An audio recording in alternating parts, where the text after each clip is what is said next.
Kita masuk sekarang ke poin nomor 4. Tidak mengetahui perkara-perkara agama dan berpaling dari mempelajari ilmu syar'i, terutama yang berkaitan dengan hukum seputar wanita. Sementara Nabi SAW telah bersabda dalam hadis riwayat Ibnu Majah, talabul ilm faridatun ala kulli muslim, mencari ilmu itu kewajiban atas setiap muslim. Itulah yang menyebabkan kaum wanita terjerumus dalam banyak larangan syar'i. Jadi hadir majelis ilmu seperti ini, atau tidak bisa hadir pun misalnya, di zaman kita sekarang ini luar biasa. Allah SWT sudah mudahkan handphone kita ini perpustakaan berjalan. Apa yang kita mau semuanya bisa. Di Google itu tinggal ketik keutamaan sholat malam, keutamaan wudhu, keutamaan sedekah, keutamaan haji. Apa saja ada. Di YouTube juga ceramah tidak kurang lagi sekarang. Dengan segala macam judulnya sudah banyak gitu kan. Sangat mudah. Di atas ranjang lagi santai bisa baca Quran, bisa dengerin ceramah, bisa baca artikel. Luar biasa. Zaman dulu teman-teman, untuk mempelajari satu hadis, ulama-ulama dulu tuh naik keledai jalan sebulan. Imam Ahmad itu pernah untuk mengejar satu hadis, beliau naik keledai 1 bulan ke satu daerah di ujung Irak, lalu kembali lagi 1 bulan hanya dengar satu hadis. Memastikan oh ini hadis benar atau tidak. Gitu kan? Itu juga dengan sahabat-sahabat Nabi yang lain dulu banyak. Ridwanullah alaihim, mereka dengar ada hadis yang tinggal dia sama satu temannya saja yang hidup di Mesir, dikejar dari Madinah naik kuda ke sana untuk mendengarkan hadis itu benar nggak, baru kemudian dia kembali lagi. Sekarang ilmu ini sangat mudah dan banyak Allah mudahkan di zaman kita sekarang. Kita harus banyak bersyukur. Zaman dulu itu orang kalau mau taruh harta, gitu kan? Kayak tahu cerita Qarun ya. Yang Indonesia bilang harta karun, harta karun. Qarun itu nama pengikutnya Nabi Musa. Ini orang dulu mau beriman sama Nabi Musa, tapi setelah Allah bukakan kekayaan, dia malah dukung Fir'aun untuk bunuh Nabi Musa AS. Sampai Allah tenggelamkan dengan hartanya. Ya, dan Nabi Musa sudah mengatakan pada saat tenggelam istananya, dia dengan pengawal-pengawalnya semua tenggelam. Nabi Musa sudah mengatakan tidak akan pernah lagi ada yang bisa menemukan hartanya. Allah sudah timbun itu. Gitu kan? Maka semua harta tertimbun, Indonesia pun bilang harta karun. Ya. Biasanya itu karena dari Qarun ini. Nah, Qarun ini disebutkan dalam Al-Quran, dia punya gudang harta. Ya, karena di zaman dulu belum ada bank segala macam. Orang dia taruh di gudang besar, itu kunci gudangnya harus diangkat. Kan kita kalau pakai kunci kecil kan, apalagi sekarang pakai digital. Ini dia pakai kunci-kuncinya itu harus diangkat dengan 5-10 orang laki-laki kuat. Kuncinya saja, karena beratnya. Gitu kan. Itu Allah sebutkan dalam Al-Quran. Begitu sulitnya mereka menyimpan harta. Qarun tidak pernah berpikir zaman sekarang sudah ada ATM, semuanya sudah bisa ditaruh uang, ya, bisa internet banking, bisa segala macam. Di atas ranjang ibu dan bapak bisa transfer uang 100 juta ke yayasan ini, ya, bisa bangun masjid, mati malam itu masuk surga, bisa sedekah, bisa segala macam, bisa baca Quran, banyak fasilitas. Dulu itu terkenal Kisra. Kisra itu rajanya Persia, tadi penyembah api. Itu dia punya kendi air dari tanah liat pilihan. Itu ada orang-orang ahli di bidang itu di Persia waktu itu. Dia bisa buat, baru ditaruh sekejap air itu nggak lama bisa jadi dingin, gitu kan? Dan itu banyak raja-raja dunia cemburu sama Kisra gara-gara itu. Kisra nggak pernah berpikir kalau zaman sekarang sudah ada dispenser. Nah, di rumah kita tinggal pencet panas dingin, nggak pernah berpikir itu. Zaman itu juga dulu Kaisar Romawi terkenal sekali. Itu jadi heboh zaman dulu itu. Dia punya orang-orang khusus yang bisa merakit bulu-bulu hewan jadi kipas besar untuk dinginkan dia. Itu banyak raja-raja kalau datang cemburu lihat kipasnya itu. Dia tidak pernah sadar kalau zaman kita sekarang ada AC, tinggal pencet ini dan jadi banyak sekali fasilitas. Dulu berapa tahun lalu saja saya masih dengar waktu itu di Makassar ada orang-orang tua dulu masih sempat cerita kalau mau haji naik kapal laut. 1 bulan pergi, 1 bulan pulang. Kadang-kadang sudah izin sama keluarganya, mungkin mati tengah lautan, gitu kan. Itu bayangkan pergi 1 bulan, belum tinggal di sana, sebulan lagi pulang, 2 bulan. Mereka tidak pernah mungkin berpikir, oh nanti akan ada satu waktu pesawat, kayak kita 9 jam, kita berangkat pagi di sini, tiba sore, besok sudah pulang lagi, udah bisa umroh, gitu kan. Begitu mudah. Artinya fasilitas kita di zaman sekarang sangat luar biasa. Orang mau raih pahala zaman sekarang banyak sekali. Begitu juga orang kalau mau buat dosa ini banyak sekali, ya, suka sebar-sebarin hoax, gosip, ini bahaya. Sebar di WA, ya 100 orang di situ temannya sudah tersebar 100 sebarin ke satu orang saja, itu sudah 200. Sekian banyak kebohongan dan masalah yang dia sebarkan dari dosa-dosa dia. Ini masalah semua. Jadi kita harusnya tunggang itu dengan baik ya, dan memaksimalkan fasilitas yang ada tentunya. Baik, diantaranya dalam bahasan poin keempat, nuntut ilmu. Ibu memang harus luangin waktu. Kalaupun misalnya Allah lagi berikan ibu anak-anak banyak, ibu tidak bisa tinggalkan rumah, ya fasilitas ini digunakan. Sekarang Masya Allah TV pun ada smart TV yang gampang. Bisa connect ke YouTube langsung sambil dengar. Saya berapa kali dengarkan dari banyak jemaah pengajian begitu. Di rumah mereka sambil kerja sambil dengarin ceramah. Dan itu sangat bagus.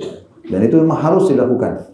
Terutama hukum-hukum yang berhubungan dengan apa yang ibu butuhkan. Masalah haid, masalah nifas, hak-hak anak, yang mendidik anak segala macam, hak-hak suami dalam rumah tangga. Karena ibu sudah bisa dapatkan surga dari situ. Ya.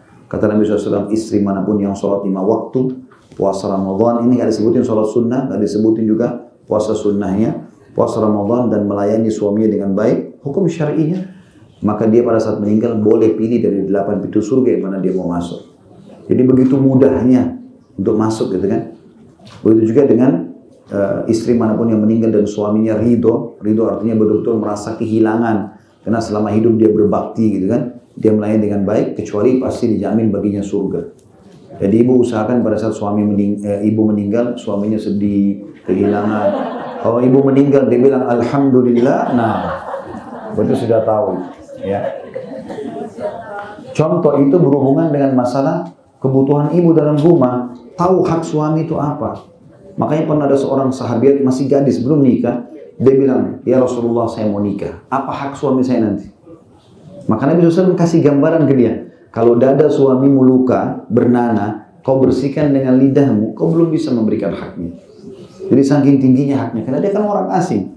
Ibu yang, kita kan tidak boleh nikah sama mahram ya. Berarti ada orang asing yang menikah sama kita. Ibu bayangin, begitu nikah sama dia, hasil keringat dia harus berikan kepada ibu. Wajib. Makan, minum, pakaian, transportasi, tempat tinggal semampu dia wajib. Dan kata Nabi SAW, ini masuk dalam dosa besar, kafalil mar'i itsman an yudayya man yaqutu. Sungguh sangat besar hukumannya bagi laki-laki yang mengkalaikan kewajiban nafkahnya. Jadi nggak boleh, gitu kan? Ibu orang asing, tapi begitu akad nikah, semua kebutuhan ibu dipenuhi sama dia. Saya biasa kasih rasionalnya itu ya. Ini contoh menuntut ilmu syar'i berhubungan dengan tugas dan kewajiban ibu misalnya dalam rumah tangga. Saya pernah kasih contoh di beberapa pengajian. Kalau misalnya ibu lagi jalan kehujanan. Misalnya kayak sekarang masuk musim hujan, ibu kehujanan, ibu jalan kaki, terus ibu mampir di depan rumah seseorang, lalu pemilik rumahnya keluar lalu bilang, bu masuk aja ke sini, di teras saja. Nggak dikasih apa-apa, cuma naungan hujan saja. Selesai hujan ibu pamit. Kira-kira ibu kalau lewat rumahnya orang itu, kena nggak kebaikannya? Hah? Cuma 3 orang yang jawab. Yang lain kayaknya kurang setuju saya. Kasih contoh ini. Baik, kalau dia tawarkan ibu teh hangat, pisang goreng, kue-kue, baik nggak? Baik. Kadang-kadang bahkan kalau ibu lewat situ, oh itu orang itu baik tuh. Misal contoh, itu benar cuma sekali loh ya. Saya tanya bu, yang sudah lama berumah tangga, sudah berapa kali suaminya ibu hilangin hausnya, laparnya, ibu buka kulkas semua ada, mau buka lemari baju semua ada, dingin, panas kita bisa nyalain AC, kamar mandi semuanya lengkap, apa segala macam disiapkan. Padahal orang ini orang asing, makanya Allah kasih dia kedudukan. Dia itu pintu kunci surganya ibu gitu. Nah hukum syar'i menjelaskan masalah itu. Dalam sebuah riwayat sahih riwayat Bukhari, pernah ada seorang ibu datang mengeluh kepada Aisyah, suami saya begini, suami saya begitu, semua keburukan. Akhirnya Nabi lewat pas masuk sallallahu alaihi wasallam. Lalu Nabi tegur ibu itu mengatakan, hati-hati dengan lisanmu karena suamimu surgamu atau nerakamu. Gak boleh sembarangan nih, gitu kan? Gak boleh disebutin karena memang Allah menggantungkan hukum di situ. Saya menyarankan ibu-ibu dan bapak-bapak tentu juga, ikhwah di sini ada kameramen, saya sebutkan bapak-bapak atau yang di luar lagi hadir, kita mestinya menjadikan pasangan kita ini kata kunci masuk ke surga, gitu loh. Nggak usah lihat dianya, tapi lihat perintah Allah di situ. Karena kalau kita lihat orangnya, kita akan jenuh. Tapi kalau kita lihat, loh iya, mungkin ada saatnya orang marah, orang jengkel kan gitu. Tapi kalau kita lihat hukum Allah di situ beda, ya. Orang kalau niatin ibadah beda. Sekarang gini, ibu pergi haji nih, pergi haji kan butuh waktu lama, biayanya besar, panas. Kalau jumrah lempar, itu butuh pengorbanan. Tapi kalau orang ikhlas, pulang haji ditanya, mau haji lagi? Jawabannya apa? Padahal capek waktunya. Kenapa? Itu kalau ikhlas. Kalau orang nggak ikhlas, nggak mau lagi, panas misalnya. Tapi kalau orang ikhlas beda. Ikhlas itu mendatangkan tadi ketulusan, kita mau gitu. Seperti itulah. Jadikan pasangan ini, tanda kutip, seperti boneka Allah titipin, ini suamimu ya, lananya dengan baik segala macam, karena aku akan balas, gitu loh. Begitu juga para suami, ini istri ya, saya nikahkan kamu sama dia, tanda kutip, berikan kebutuhannya semua, karena saya akan kasih kamu pahala, gitu loh. Jadi kita seperti sedang bekerja di satu perusahaan namanya rumah tangga, pemiliknya itu Allah, ownernya itu Allah. Allah akan kasih kita, jalankan tugas seperti itu. Nah ini bagian kecil ya dari masalah rumah tangga yang memang harusnya dipelajari oleh setiap muslimah. Banyak yang terbengkalai masalah ini karena itu. Pernah Nabi SAW diminta oleh beberapa orang sahabat Nabi, kemudian berkata begini, ya Rasulullah, waktu Anda buat laki-laki banyak sekali. Kami ingin waktu buat kami, khusus perempuan saja. Dan dari sini ulama mengeluarkan sebuah hukum bolehnya ya majelis seperti ini kayak ibu-ibu gitu dihadiri oleh seorang dai. Karena Nabi SAW pernah lakukan itu. Dipanggil, beliau datang, kemudian beliau ceramah. Di antara ceramah yang dinukil, beliau mengatakan, wahai para wanita, bertakwalah kepada Allah, karena aku diperlihatkan penghuni neraka, mayoritasnya dari kalian.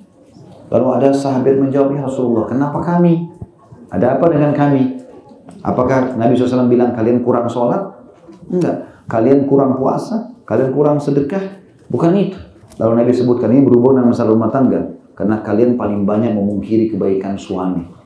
Takfurna ashir namanya, mengkufuri kebaikan suami. Lalu Nabi rincikan, contohnya adalah kalau seseorang dari kalian telah dibuat baik oleh suaminya satu tahun, ya satu panjang masa, lalu dia lihat satu kekurangan, dia mengatakan saya tidak pernah lihat kebaikan darimu selamanya. Jadi dia melupakan kebaikan itu. Nah itu yang tidak boleh.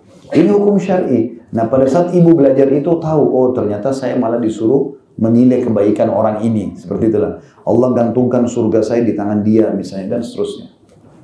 Nah ini perlu untuk diketahui tentunya. Ya. Juga dalam rumah tangga, Bapak Ibu perlu mengenal karakter pasangan. Ya. Karakter pasangan itu perlu. Ibu-ibu, ada hadis Nabi begini. Ya. Coba renungi hadis ini. Secara zahir, seakan-akan ada sedikit penekanan tentang kepada wanita. Tapi Allah pencipta lebih paham masalah itu. Wanita ahli surga adalah wanita yang kalau dia menyakiti suaminya atau dia disakiti oleh suaminya, dia akan datang pada malam hari lalu memegang tangan suaminya sambil mengatakan, saya tidak bisa tidur sampai kau ridho. Secara zahir seakan-akan wanita di sini ditekan. Kok dia kalau dia disakiti, oke, dia menyakiti, oke, tapi dia disakiti. Kenapa harus datang ke suami? Ternyata kata ulama, Allah pencipta lebih paham tentang karakter laki-laki. Ibu kalau lakukan ini, suami itu justru karena tidak merasa diserang, nanti dia akan melakukan, saya sama laki-laki di sini mungkin akan mengatakan hal yang sama. Kalau kita lagi salah, tapi istri yang datang, maafin saya, mungkin saya salah. Kita jadi tersentuh, enggak, saya yang salah, maafin. Karena kami laki-laki sudah Allah ciptakan untuk alam luar. Kita ini sudah diciptakan, kulit saya sama teman-teman di sini, Mas Iqbal dan yang lainnya ini nggak butuh hand body. Kami nggak butuh sunblock. Nggak butuh semua. Kami memang Allah ciptakan untuk di luar. Sholat berjamaah, antar jenazah, cari rezeki, jihad. Jadi sifat defense-nya laki-laki itu kuat sekali. Mereka terbiasa dengan alam luar. Kalau ibu gunakan cara menyerang dalam rumah, dia akan hadapi ibu seperti dihadapi orang di luar. Jangan pernah pecahin piring. Karena kalau ibu pecahin piring satu, dia pecahin satu rak. Ibu kalau banting pintu, dia bisa robohin pintu. Laki-laki sifatnya begitu. Jadi jangan diserang, tapi gunakan kelembutan ibu justru untuk bisa merangkul dia. Itu makna hadis tadi. Kenapa walaupun dia disakiti malah dia yang datang minta keridoannya seperti itu. Ya.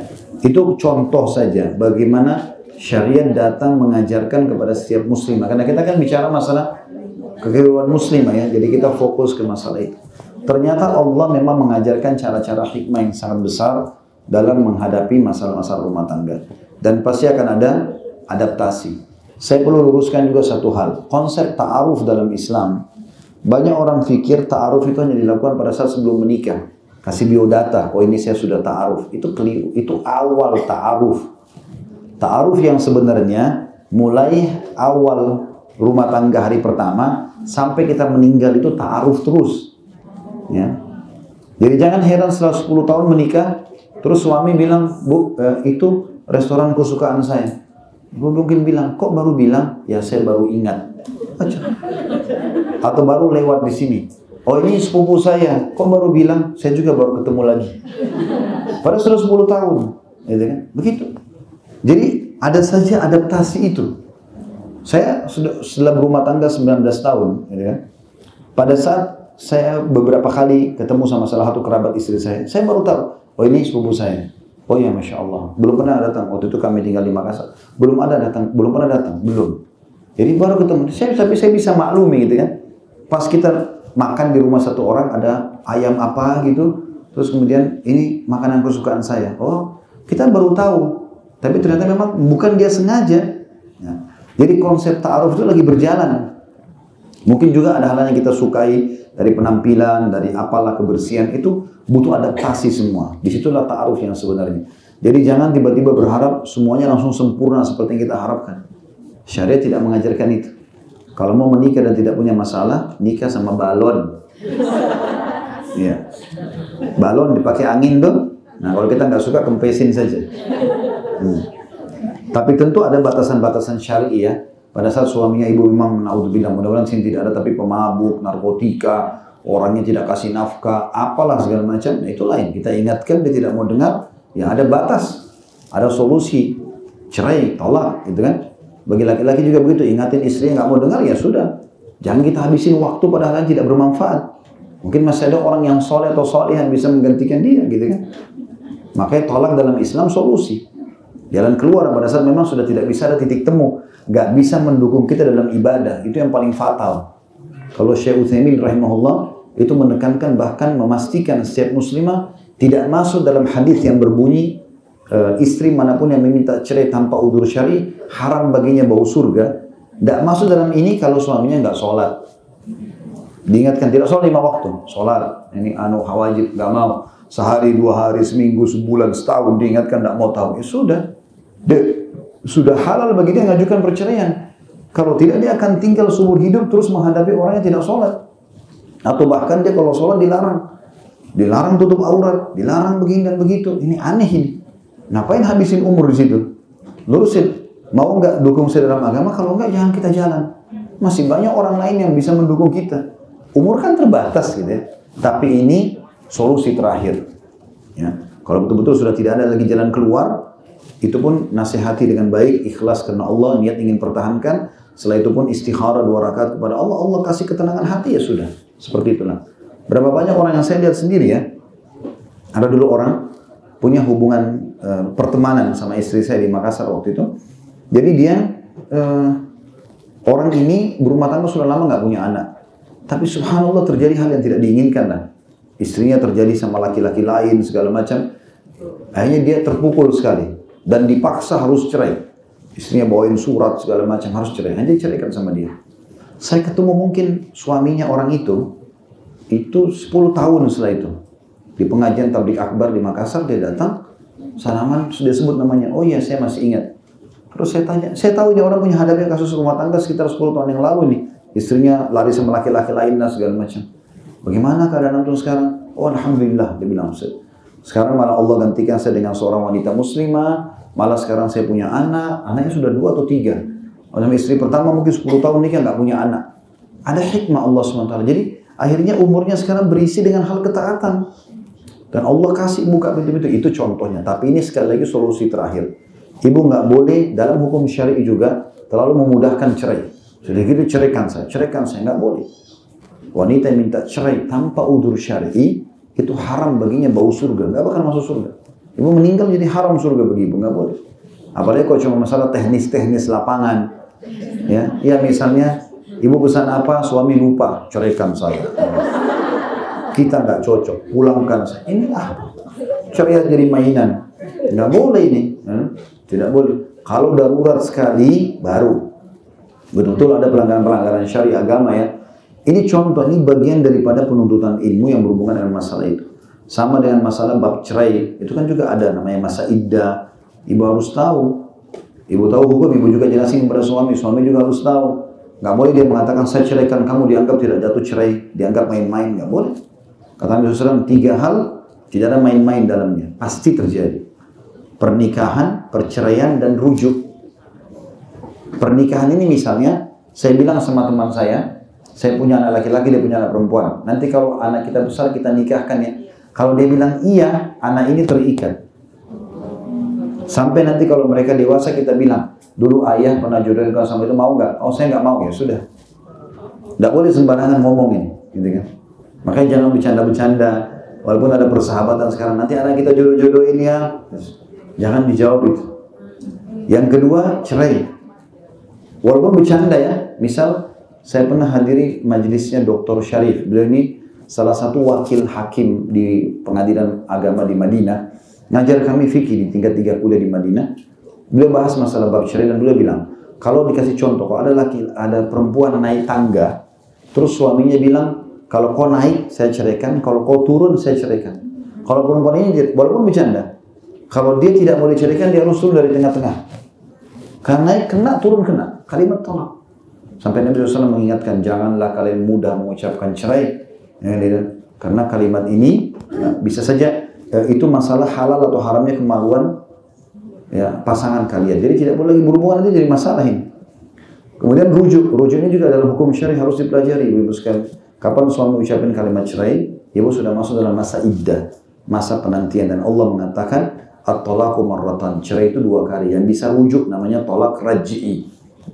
Jadi kalau sekali diucapin 3 kali masa haid ke depan, kalau ibu baikan sama suami tidak perlu akad nikah. Lewat dari masa haid 3 kali, ibu harus akad nikah baru. Itu cuma 2 kali kesempatannya. Kalau sudah 3 kali dia ucapkan, namanya tolak bayin. Nah ini sudah nggak boleh ibu kembali, kecuali ibu nikah sama laki-laki lain, tidak boleh rekayasa.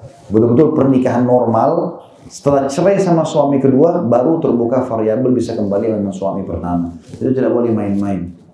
Kalau ada orang rekayasa, misalnya dia sudah ceraikan istri 3 kali, lalu dia panggil temannya, coba nikahi istri saya, tapi habis itu ceraikan ya. Ini namanya muhallil dan muhallal lahu. Nabi SAW melaknat mereka. Laki-laki yang sengaja bilang sama temannya, nikahi istri saya tapi ceraikan ya. Temannya suaminya atau mantan suami yang sengaja membantunya. Akad nikah, terus nanti dia ceraikan. Dibuat-buat mainan. Ini nggak boleh. Harus pernikahan normal. Setelah selesai pernikahan itu memang ada perceraian, baru terbuka variabel. Jadi nggak boleh main-main. Makanya ibu juga tidak boleh gampang. Ceraikan saya, pulangkan saya. Ini gara-gara tidak dibeliin bunga, tidak dibeliin ini, tidak dibeliin itu. Ini semua tidak boleh dalam hukum syariat. Harusnya hati-hati tentunya. Dan ini banyak sekali yang berhubungan dengan masalah hukum syariat. Ringkasnya, pemahamannya adalah poin keempat, ibu harus mendalami hukum-hukum yang berhubungan dengan masalah wanita, ya, supaya memang lebih paham tentang hukum Islam. Allahu a'lam.